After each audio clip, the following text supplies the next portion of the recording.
Delivered on return from Siffin, Arabia before proclamation of prophethood. I praise Allah, seeking completion of his blessing, submitting to his glory, and expecting safety from committing his sins. I invoke his help, being in need of his sufficiency of protection. He whom he guides does not get astray, he with whom he is hostile gets no protection. He whom he supports does not remain needy. Praise is most weighty of all that is weighed, and the most valuable of all that is treasured. I stand witness that there is no God but Allah the One. He has no like. My testimony has been tested in its frankness, and its essence is our belief. We shall cling to it forever till we live, and shall store it facing the tribulations that overtake us, because it is the foundation stone of belief, Iman, and the first step towards good actions and divine pleasure. It is the means to keep Satan away. I also stand witness that Muhammad, P. is his slave and his prophet.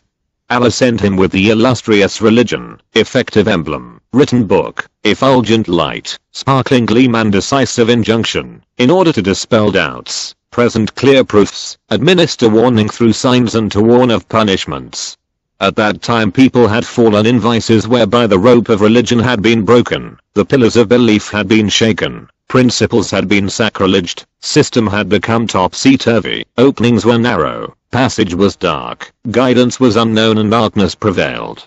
Allah was being disobeyed, Satan was given support and belief had been forsaken. As a result the pillars of religion fell down, its traces could not be discerned, its passages had been destroyed, and its streets had fallen into decay. People obeyed Satan, and treaded his paths. They sought water from his watering places. Through them Satan's emblems got flying, and his standard was raised in vices which trampled the people under their hoofs, and treaded upon them with their feet. The vices stood on their toes, in full stature, and the people immersed in them were strayed, perplexed, ignorant and seduced, as though in a good house with bad neighbors.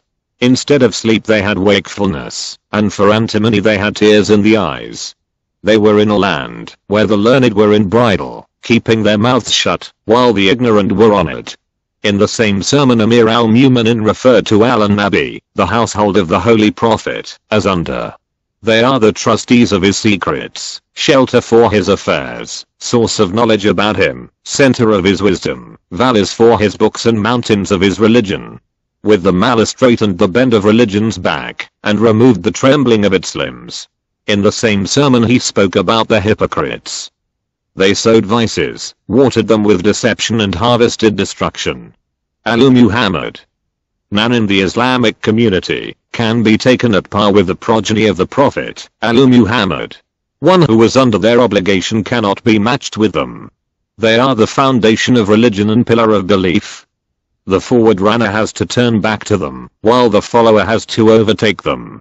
They possess the chief characteristics for vicegerency.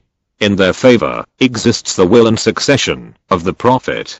This is the time when right has returned to its owner, and diverted to its center of return.